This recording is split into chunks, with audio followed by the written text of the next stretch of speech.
underway. We're going to do introductions down just in an order from me outwards. Scott Paul here. I try to go by a few names. One of them is DeFi Jedi. I just love DeFi. I didn't know about it 2 years ago, but about 18 months ago, I figured out what that stuff was, and it's been my life since. One of the questions I want everyone to introduce, as they introduce themselves, if they feel appropriate, I asked them last night, like, if you could give one kind of warning, or like, if you could just say something like this, let's just say this is your last chance to tell the people something from a mic, because tomorrow is not here. What are you gonna say? And I thought that'd be like really weird for like the first question after you introduce yourself. And then we're gonna go from there. We have a few questions, tons of talent on this up here today, tons of brain power. So we're gonna cover a lot of stuff over the next 50 minutes. Ethan. Ethan Parker, co-founder of Giddy, and I mean, you got me all serious there for a second. I'm just like, hold your loved ones? What kind of happen, Scott? On a professional level, you know, from my message about Giddy would be, I think it was your. Anyway, so my kind of like food for thought is, did you know it's illegal for poor people to make money in America? In order to be a limited partner in a VC, in order to make 25% a year, in order to invest in a REIT, the real estate vehicle, you've got to be an accredited investor, and that means you're making like $200,000 or $300,000 a year. You've already got $1 million in assets, and then you can make 20% on your money. But if you're poor, you can buy a scratcher or a lottery ticket, or just kind of like get by. It's messed up. So Giddy is solving that. We are the easiest way for people to beat inflation. Native, mobile, iOS, and Android. Giddy.co. So yeah, Ethan Parker from Giddy. Awesome.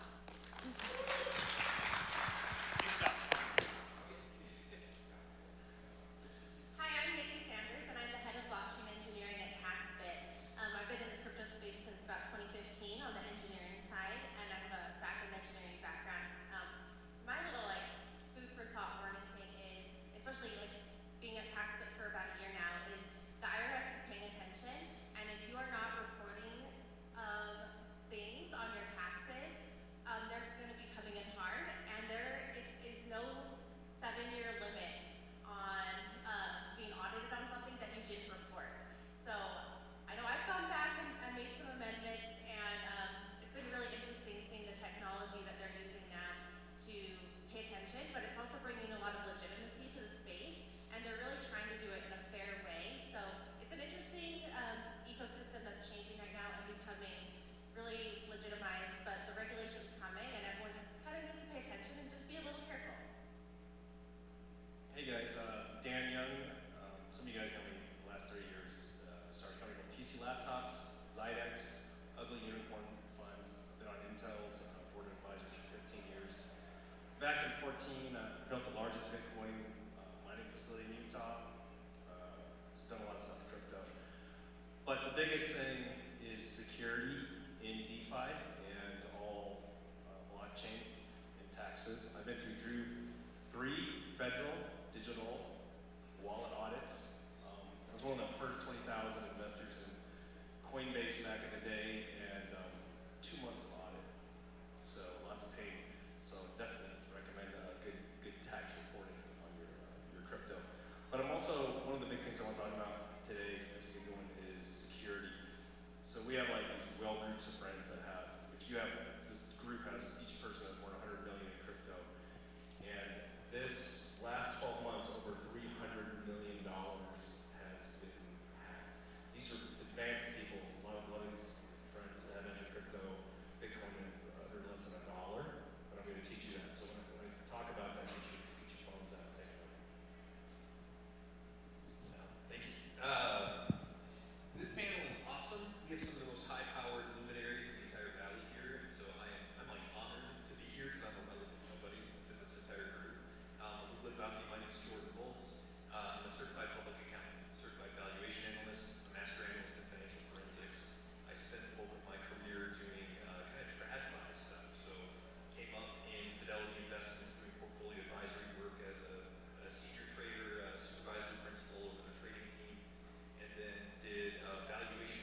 Testing. All right. I'm David Wyly. I'm from Useless Crypto. The name is ironic, by the way. We're trying to be as useful as possible. The Gen Z kids love it, so let's just roll with it. So I've been in software engineering now for more than a decade for Web 2 related stuff. Got into crypto pretty hard about a year ago, and so I've worked for, you may have heard of SafeMoon as a community manager for them. That's where I kind of cut my teeth on DeFi, and then worked with Useless to help build the All for One app, which is similar to some other, the idea of trying to create accessibility into decentralized finance. I think it's a shared vision and love that a lot of people here have. And so the thing that I really care about, the thing that I'm really passionate about is the decentralization aspect of things. And so things that we have built are a decentralized ranking system that we've built for token promotion. Also, we've built a decentralized exchange network for DEX rate shopping. And so our app, the idea behind it is, again, access to the tens of thousands of tokens and liquidity pairings that exist out there on decentralized exchanges. We want to stop this march towards centralization that we're seeing that creates a lot of risk in the space. And so you've heard the term, not your keys, not your crypto. It's pretty common in this space.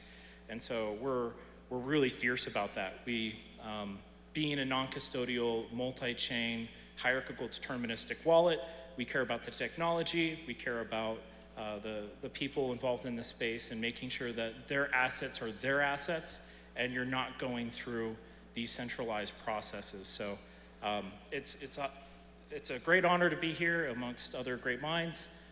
You may also know me as Kark online. So anyway, pleasure to be here. You just doxed yourself, man. You gotta keep that anonymous. I'm already doxed, so. Hi, I'm Sarah Wyly. I am the VP of Product at HighTop. No relation, by the way. No, spelled completely differently, but pleasure to be here and real honor to be a part of this group. So my background is in engineering as well. I've spent the bulk of my career at Intuit building accounting software, very traditional accounting software. So the shift to DeFi, crypto, new technology is really exciting to be a part of and to see the analogies played out. And so I guess I would say, as far as kind of warning or kind of perspective, you hear a lot of, and we certainly are believers in this technology and in its ability to affect major change around the world and upset systems and just provide a whole new access and all of that. However, human nature doesn't change. So, the problems that we think this can address from traditional finance systems may very well replicate themselves in the new systems. The opportunity is to leverage the idealistic values that often come along with the early movements and to build as much of that into the technology as possible. And we're really excited to kind of lean into that. But we're also at HighTop trying to be that bridge, to meet people where they are and to be in a place where we can promote the potential and the values that come along with the new technology, but also lean into where people are comfortable and yeah, just create that bridge along with many others here. So This is kind of like the DeFi brain trust of Utah right here. So let's go to the most obvious question is like, I want maybe two explanations from two of you of what is DeFi. When did it happen? Because we all know Bitcoin, right? 2009. Was that DeFi? Okay, so we're gonna have Nicki. Nicki's gonna be one to explain, and then who else wants to take a stab at it? Well, actually, let's just see how Nicki does. We might not need to do anything else. Thanks, Ethan. We may have been on panels before. Yeah, so DeFi, obviously, decentralized finance. I've been told that to aim this at a non-technical audience that may not understand, so we can go super high level and then go deeper if we need to. But really, it is just, it's giving access to traditional financial systems and transaction types that, as Ethan was saying before, are just kind of blocked from the mass population. When you have a lot of money, you can like lend out your funds and get great interest rates on lending. That's not really accessible to us. Like, what is a savings account right now? It's like less than 1%, like much less than 1%. That doesn't really help you. That doesn't beat inflation. You're actually losing money doing that. DeFi gives you access to lend your assets in a way that is, in traditional finance, only reserved for the wealthy. So it's really just democratizing access to traditional financial systems, and then gives the little benefit of that. It's completely decentralized. There's no trusted third party involved. There's no bank. It's not hidden behind a black box where you don't know what's going on. All the transactions are on chain. It's completely public. You can see what's going on. You can see all the token movements. You can see what other people are doing, which when I've talked to some people in more traditional financial, that's a big downside for them because they don't want it to be public. They don't want people to see where their money is going. So really it boils down to a centralized system that democratizes access to capital. Who can answer maybe the history of DeFi? When did it come? How big is it now? What's going to happen in the next 5 years? We good? Well, and I want to, how many accounting degrees do we have up here? 3? What? You worked into it, but okay. Anyway. Yeah, computer science. Anyway, so yeah, my BS is in accounting too. So hey, funny stuff. Such crypto's real. A tiny bit of history about what DeFi. So 2009, Bitcoin came out. You can buy it, you can sell it. Price goes up, price goes down, but it doesn't like do anything. It's not a platform for building stuff. 2015, Ethereum came out. Shares a lot in common with Bitcoin because it's a cryptocurrency, but it was a platform to actually build stuff. And people didn't even know it existed in 2015 because it was brand new, except for Nicki, who was already coding in it. But most people had no idea. And then people took advantage of the ability to build apps on top of crypto in 2017, and just everybody made their own cryptocurrency and like did pump and dumps. So the SEC came down and said, Securities and Exchange Commission, they came down and said like, nope, no pump and dump crypto stuff, no ICOs, that's not cool. And as we all know, Bitcoin price crashed along with everything else. So people were like, crypto's dumb, like it doesn't mean anything. But what they didn't realize is that in that bear market, people were building, happened before, happening now, people were actually building stuff. And so like 2020, 2021, people started being like, oh hey, what's Uniswap, PancakeSwap? There's these decentralized exchanges where people are exchanging currencies one for another, and like, okay, so maybe crypto can actually have like a purpose and do something. Like maybe blockchain has a use. So that's really what DeFi is, decentralized finance. It's like the software applications on top of just a cryptocurrency. That's kind of how I would, I guess, a little bit of the use, a little bit of the history. So that brings us to today. Wonderful. Does anyone have anything to add to that? Yeah, I'll add something. So one of the key innovations in decentralized finance is what you mentioned, like the Uniswap, the PancakeSwap piece, right? These are automated market maker models. And so what we traditionally had with typical markets is you have an order book model where you have buy orders and then you have sell orders, and those are set up in advance by people willing to on-ramp or offload their assets, right? Well, with an automated market maker model, you have a smart contract that creates what's called a liquidity pool, and it's almost like a vending machine. You go to this liquidity pool and you say, I want to take, this Ethereum and I want to swap it out for Shiba Inu. And even if there's not an active buy or sell order, you interact with that liquidity pool and you are able to purchase your Shiba Inu with your Ethereum. Or you can come to the vending machine again. You can be like, hey, I have my Shiba Inu. I want some Ethereum for this. And you interact with the liquidity pool and you get your Ethereum back, right? From buys and sells. And this drastically changed how people can trade. Right now, around 7% of all crypto trading volume is done in a decentralized manner. And so that's relatively low, but it's increasing. And we're going to see that continue to increase. And I think one of the things that was asked here is, where do we see this in the next 5 years? Is I think we can see a massive increase in trading volume that's happening on decentralized pairings. And these pairings are are done in a way where you don't have to have a lot of volume. So imagine if you have a token where maybe you have 10 transactions a day against it. Well, with a regular traditional order book model, that's not tenable. I mean, you have to have all these buy orders and sell orders set up. You have to have a lot of volume. This really unlocks people to have tokens with very, very low volume, and they interact with this liquidity pool, and you can have a viable token with very low volume. And so this means that in terms of an emerging market, it's just an explosive amount of growth. If you can build a token that has real consumable utility and has real purpose, even if you don't have a lot of volume, you can trade on the market in a decentralized fashion. Thank you, thank you.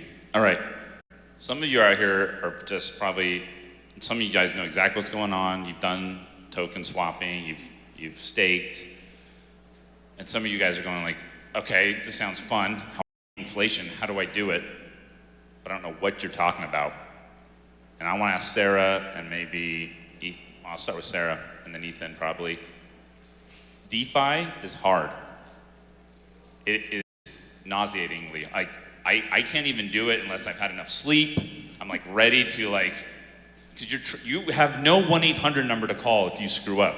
The entire Giddy company was pretty much formed because of my screw up, where I hired his brother to find my money in the block. I didn't know where, because it's that hard. And I wouldn't even suggest like going out and trying it without a guide. Well, actually, no, go watch YouTube, try to figure it out. How are we gonna make it accessible for the next 100 million people, right? I can go get Venmo really quick. My mom's here, I think she finally got Venmo. Hey, my mom's named Billy, and it used to be like, no one was named Billy, and then Billie Eilish came out, and now she's got the coolest name in the world. So there she is. She doesn't know what we're talking about, and that's okay. But how do I just got her into Venmo. How do I get her into DeFi? She needs to be in DeFi, but not through like a fund, not through like writing a check to, like personally on her phone. How are we gonna do this? Someone said giddy, but there's other stuff. But I tell you this, it's gonna happen in Utah for sure. So Sarah? Yeah. Well, we're in line. We're building and trying to absolutely meet the needs of the normies, where they are. It's a normie. Non-degen, does that clarify? Degen. Yeah, so you're a degen, your mom's a normie. There you go. She likes that. Mom, I'll make you a degen any day. Yeah, we believe in the potential of this technology, and we believe in the ability for it to break down barriers and provide access and remove the middlemen and for finance and beyond. I mean, blockchain, and technologies have the potential to disrupt many industries. Crypto is, and finance is just one of them. So, absolutely it is it is in all of our best interests to create access points and applications and tools that feel comfortable and feel safe and feel accessible, that at whatever level will help promote those values and help bring people along on this technological journey. So at iTop, we're doing that. And our journey, we've gone through a few different iterations as a company.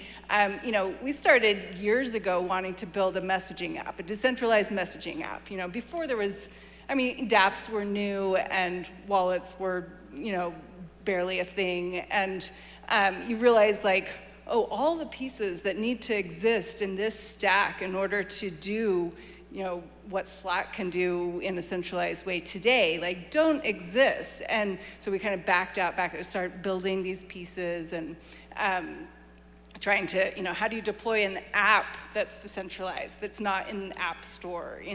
Every piece of this just requires new tooling. And so that's what you're saying, this bear market, when the builders were just out there building, allowed for this tooling to start getting better and better and progressing. It's not there yet, but it's a whole lot better than it was, 3-5 years ago, right? And so, it just continues to get better and better. So I fully believe in the potential that will get us to full autonomy, but there are plenty of people who are not even remotely interested in that or looking for that.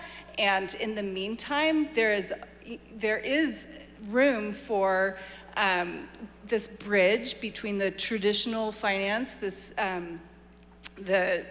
tools and apps and bank type.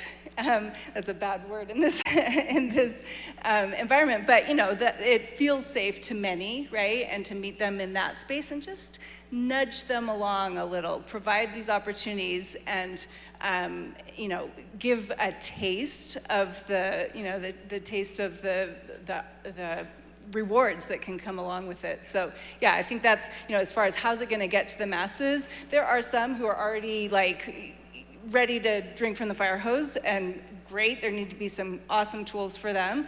And there are some who are just don't even realize they want that, but will benefit from it. And in order to help them along, we provide tools that meet them where they are. Thank you, Sarah. I've over the last 6 years, I've given away, just as a practice, lots of crypto, mostly Bitcoin, lately Giddy, and I do this on YouTube, I do this all over, and I've started to take account of where people are at, random people in drive-throughs and at parties.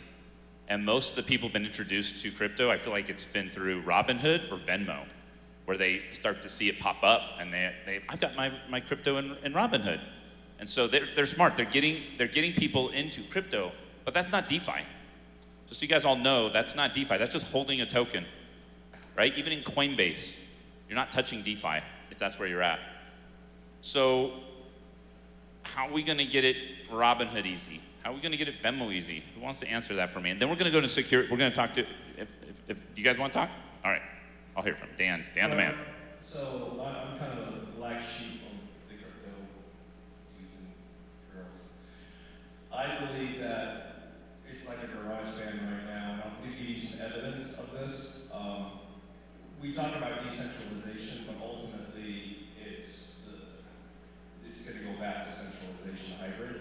I'm going to tell you why.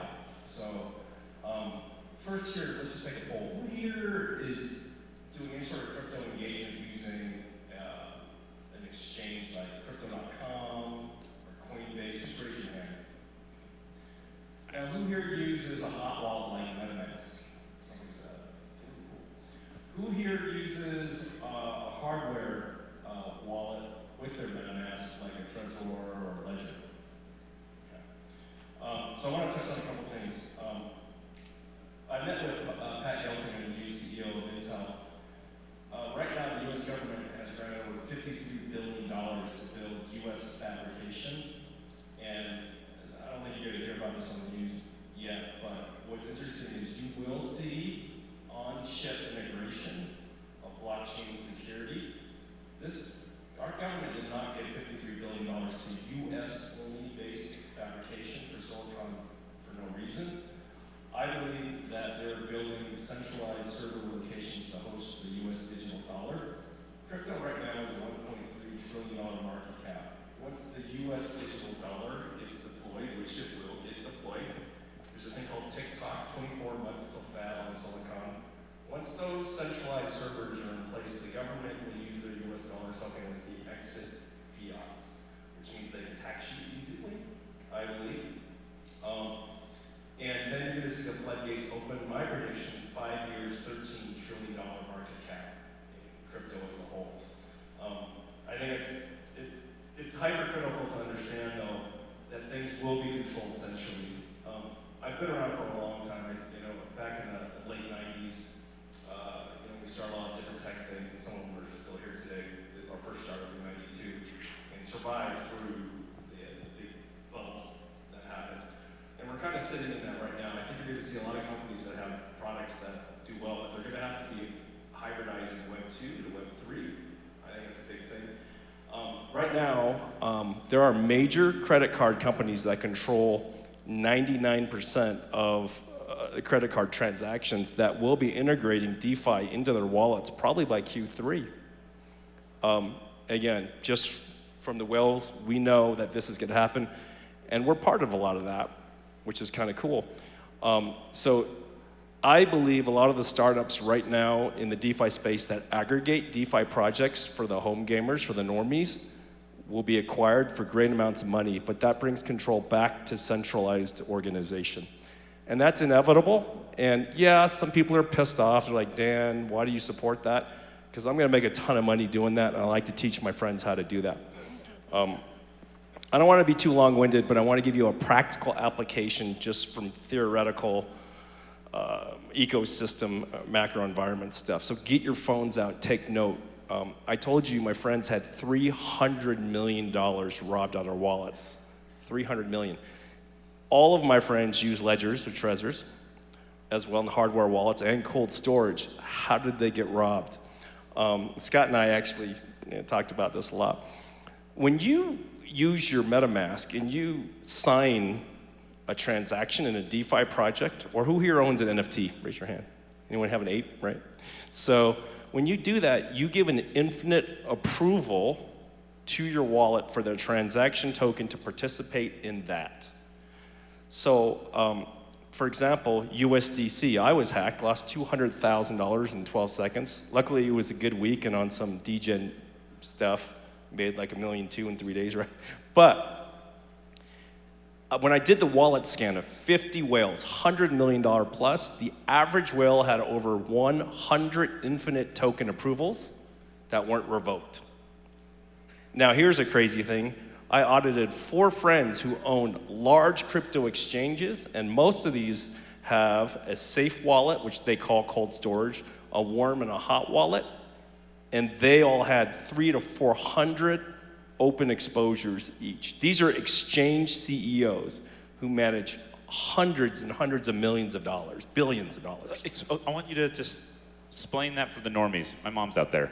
Like, Yeah. what's the equivalent of like leaving these open? What is the like Web 2 equivalent of what are we talking about here? This is like giving someone your Quick, quick, ATM car card. wash, unlimited access to your credit card. Yeah, your ATM card and your PIN Charge code. this for $1 million anytime. Yes. So really, once you've signed that transaction, 3 months later, 2 in the morning, they can take that money and they can wash it and fragment it into 10,000 wallets, and you'll never find your money again. Period. End of story. Okay, so let me get to the punchline. How do you solve this problem for like the home gamer, the normie? Write this down. There's a thing called Rabbi, R-A-B-B-I, right? Now, Rabbi is a MetaMask type of equivalent, and I don't use it for everything, but it is really cool because it scans all ecosystems like Polygon and Ethereum and Binance and everything. And it shows you all your insecure token approvals until you pay a transaction and sign it and pay a gas fee to close all those doors. You are wide open. So if I audited all your wallets, I would believe that 99% of you are vulnerable to hacking and theft. And luckily, I'm a good guy and my friends are good guys, but if we wanted to go on an onslaught, we could steal $5 billion in a week. I mean, it's not hard to do.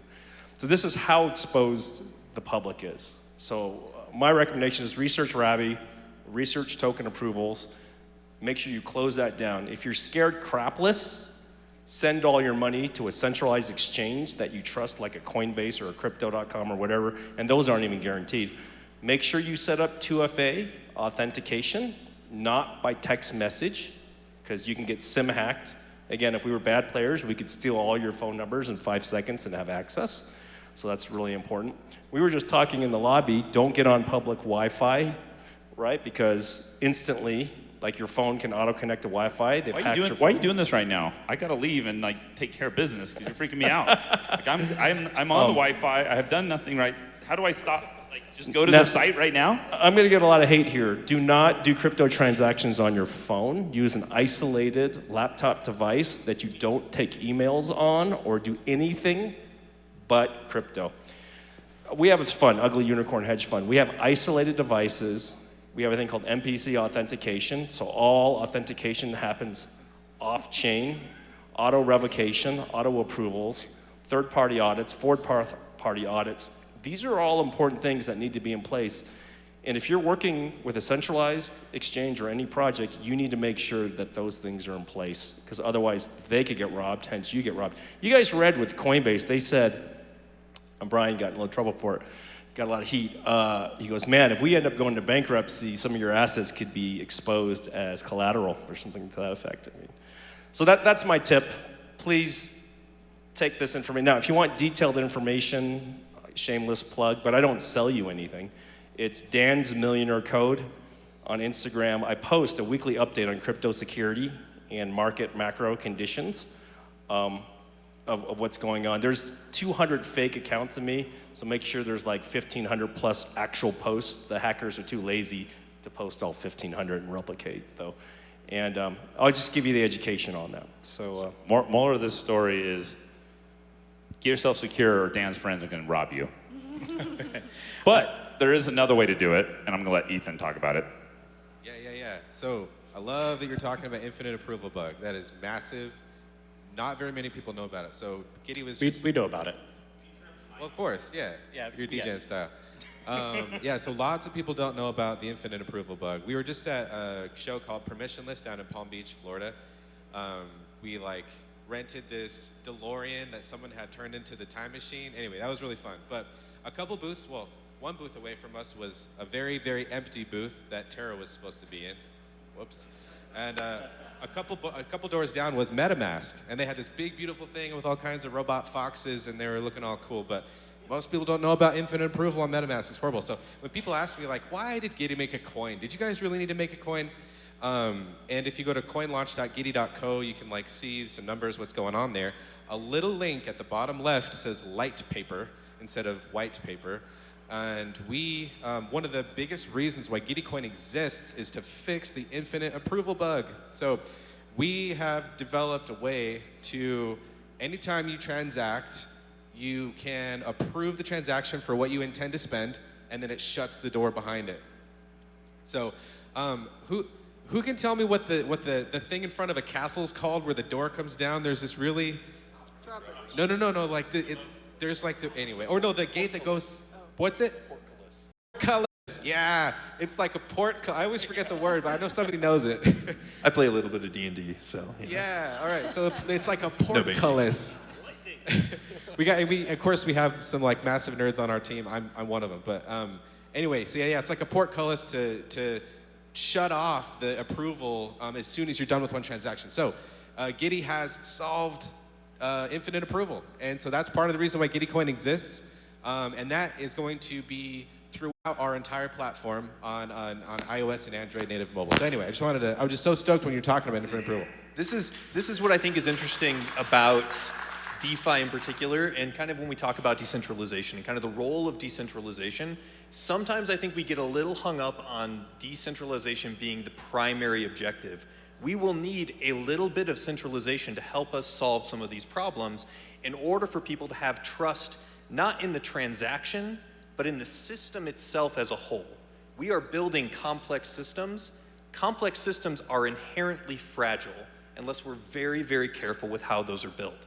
And so we have to be kind of, I think, careful with what the ultimate goal is. I think one of the goals with DeFi is not necessarily decentralization, but disintermediation, right? Where instead of having to rely on a Visa or a Master, if I wanted to go on to Fidelity and make a stock trade, I have to trust in the broker of Fidelity. If that's being routed through a prime broker over to an order book, to a market maker, the clearinghouse that custodies my share certificates. There's so many intermediaries that are all leeching off of the system. So what's powerful about DeFi and what's powerful about Web3 and crypto in general is that we have an opportunity to kind of rewrite that playbook, to kind of clear the muck out of there and say, we don't need this kind of intermediation to facilitate these transactions. Elon Musk was at the All In podcast summit, and he's a polarizing figure. Always take what certain individuals say with a grain of salt, but he's also very intelligent about certain things. And he raised the idea of money and currencies as like a data system, thinking about it completely differently. And he's like, what makes a good data system? He's like, bandwidth, latency, data integrity. These are the things that make for a quality data system. And he's like, my interpretation of that, or my thought is, bandwidth, crypto has the ability to reach all of these people that are underbanked and underserved and underutilized. So we can inherently improve bandwidth. Through disintermediation, we can improve the latency. You know, we can dramatically change by a factor of 10x. Is that a sexy thing? Not really, but is it powerful? Yeah, in a big way, right? And so those are the types of things I think that for those of us that are here that are building in the space, being aware of what we're building from a complex system standpoint, being aware of this kind of the paradigm of disintermediation versus decentralization, what's the appropriate balance there? These are the questions that we need to be having like deep philosophical questions on as we start to build this. Speaking of questions, I know some people want to talk. I actually want to take 1 or 2 or 3 questions from the audience. We have 13 minutes left. Scott, can I give just 30 seconds? Yeah, 30 seconds. Dan. I was telling him he's going to be a 3,000 Lambo banger company because this is going to repeat exactly what happened to all of us in the 90s. Annihilation or acquisition. So if you're building a DeFi platform or a tax platform that's good, you will get assimilated. And if you resist, you'll get annihilated by the large corporations. That's inevitable in my prediction. And watch, with Giddy, you guys will get offers to be acquired, and you'll become part of that ecosystem. So ultimately, sadly but true, it will return to centralization. Could I have the 1 the minute, floor please? for the Giddy company right now is around 10 billion. That's our floor. All right. Come on, Coinbase. That's You a lot work for of Lambos. Coinbase in the front there. You can talk to them. All right, I just got 1 minute because I have a lot I want to say. So I would say that this is a decentralized finance panel, not a centralized finance panel. And so I think I personally am a fierce decentralization advocate. And so I think there's going to be different opinions on the direction and how we want to go, or where we think things are going to go. I'm more of the opinion that we are moving more and more towards decentralization, and that's a good thing. Things like approval, it's a complex subject because you're actually giving approval to a smart contract, which is immutable, and so it's managed by the code itself. So not all infinite approvals are necessarily bad. Now for the All for One app, what we've done is something similar, where every single transaction that goes through has its own separate approval that happens beforehand. And so for All for One, infinite approvals aren't an issue. But just so that there's not fear in the audience that if you have infinite approvals on certain smart contracts like Uniswap or PancakeSwap or other trusted immutable smart contracts, that as long as that contract is not compromised, as long as the code is okay, then infinite approvals aren't necessarily a bug. It's just that if you do grant infinite approval to something that is like an exploitative contract or something that is hackable or exploitable, so before you run out and freak out and think that if you have an infinite approval you can get hacked, that's not necessarily the case. I just wanted to put that out there just to kind of clear the air on that. But just in general, decentralized finance, I think that you're going to have more and more of a march towards centralization in certain elements and aspects, but I think there's a better way. And to answer your earlier question that you posed, Scott, is how do we make that more accessible? Is we make the process easier. We make the process more of less of this crazy thing that we had to do before. My experience with buying a decentralized token was I had to go to Binance.us. I realized I had to wait 10 days before I could pull the money out. So then I went to Coinbase, and then I bought Stellar Lumen, and then I transferred it to Binance, and then I swapped it for Bet2BNB.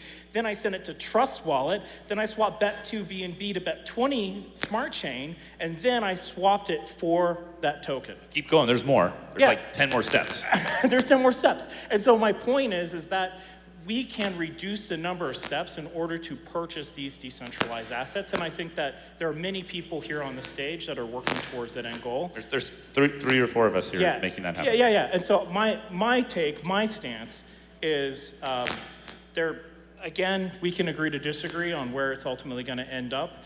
But my vision, my goal is that we reach decentralization. We're always going to have centralized elements. We're going to have fiat on-ramping. We may have the US dollar being an asset that's centralized, but decentralization is here to stay. And I think there's always going to be people like myself who are passionate behind that mission and goal. Thank you. All right, I want audience questions. There's got to be something out there that'll make us stump us. Like there's transparency and honesty in this space. We want to be stumped. I'm going to go you, and then I'm going to go you. I'm going to come down and just let you talk on the mic because the technology moves like this. It's pretty cool. It's wireless. What happens when the government just says no? They just outlaw it completely and make it a criminal activity. They did it in China. Will it happen here? One of the biggest powers the government has is the control of the money. Why have we gone to war over petrodollars in the past? Why did we invade Iraq? Petrodollars. Will the government allow you to have trillions upon trillions of dollars in?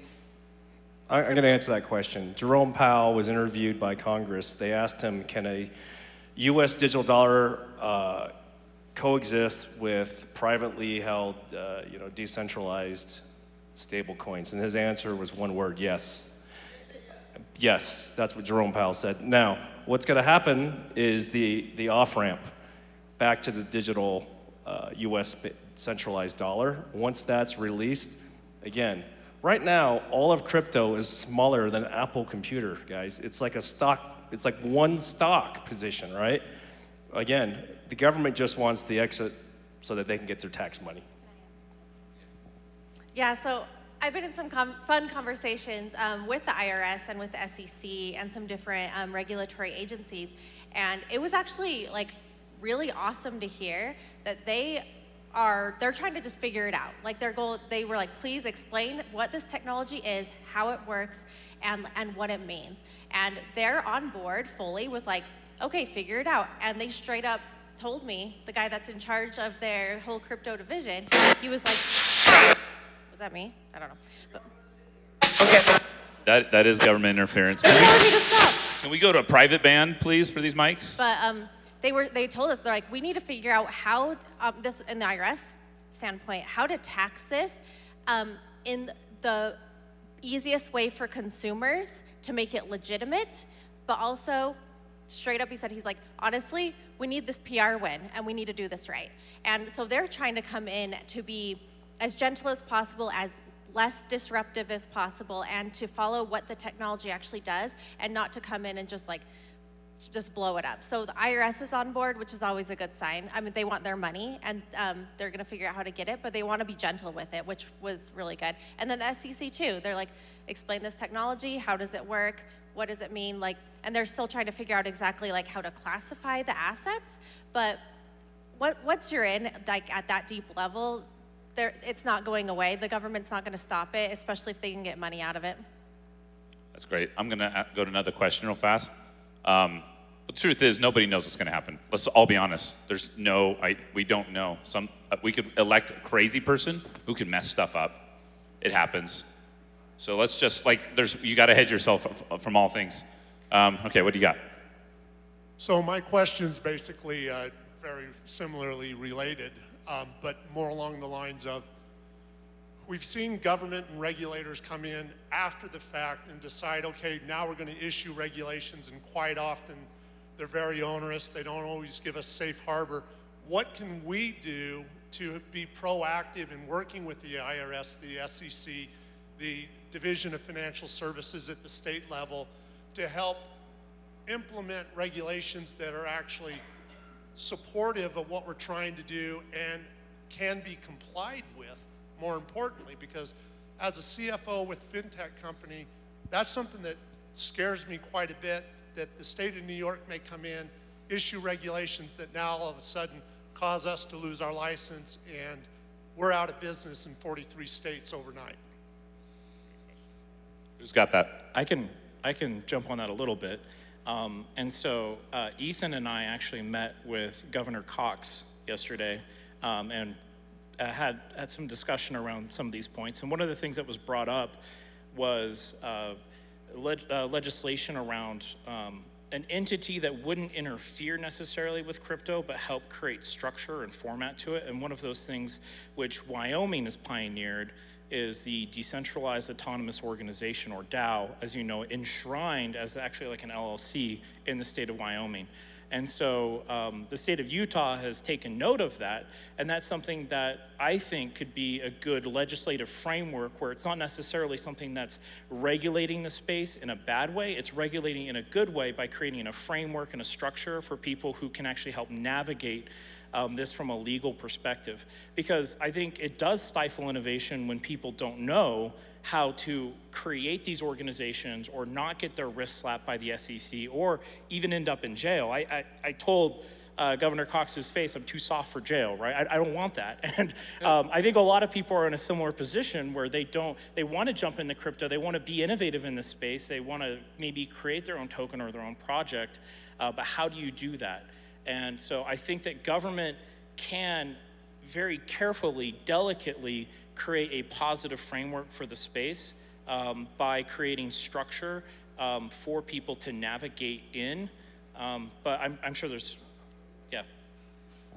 Yeah, so I think that's just a pretty direct, nice answer to your question is government officials are interested and curious, and they're not just out to get anybody, especially if they can make a buck. So yeah, it was nice. The vibe that I got from the governor was just like they proactively invited 6 or 7 crypto/tech CEOs to be in a room and tell them face to face what's going on from the front lines of business or whatever. And it definitely wasn't like them giving a message to us. It was them asking what can we do as government to better facilitate jobs and growth and tax revenue and all that good stuff that they like to get votes. But I do get the vibe that the governor of our state in particular kind of cares about the people. I mean, that's the vibe that I got. So, but yeah, I think overall politicians are just they don't want to get left behind on a national level or a state level. They want to embrace new technology and be able to make the right laws to have it flourish. You know, it's an interesting thing about Utah in particular as a state, which is one reason why I'm pretty bullish on Utah, and I think a lot of people on the panel are pretty bullish on Utah. We've done this before. So how many are familiar with the commercial banking that happens here in Utah? I see a few hands that are raised. I believe it's under assets under custody, Utah is the 3rd largest city in America in terms of commercial banking. Now, you wouldn't expect that, but the reason is because years and years ago, I think back in the 90s or maybe late 80s, we set up a special economic zone to handle commercial banking for industrial and for other commercial enterprises, right? And that has kind of spawned a whole host of fintech and other industries related here in Utah. We could do that again with a sandbox or a special economic zone that handles cryptocurrency on-ramp and off-ramp, making it easier for banks chartered here. There's a lot that we could do within the state of Utah, and what we've seen is that a lot of the leaders here are actually very open and receptive to that.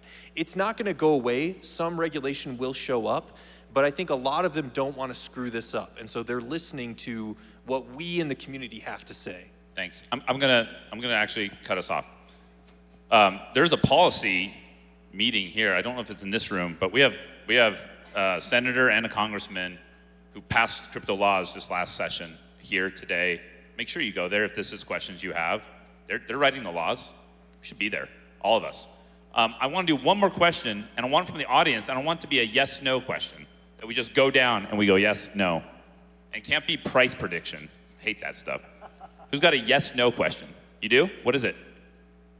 Is Satoshi here in the audience. Satoshi is here today. Yes. Is Satoshi part of the Illuminati, yes or no? I do have my ring. You can zoom up on that. It is an Illuminati ring. Got it in Denver at a thrift store. So I'm going to say yes, and Illuminati is good. Oh, gosh. I don't even think I know what either of those things is. Yeah. Here you go. I'm giving a no on that. No. No.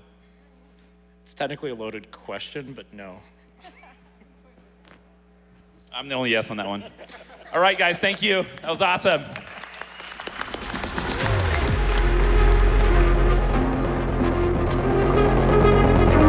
Are you what I'm looking for?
my bass down. Down. You can take my bass. Down. Back to the bass, bass. Down. You can take my bass down. Down. You can take my bass, bass. Bass. Bass. Bass. Bass. Bass. Bass. Bass. You can take my bass.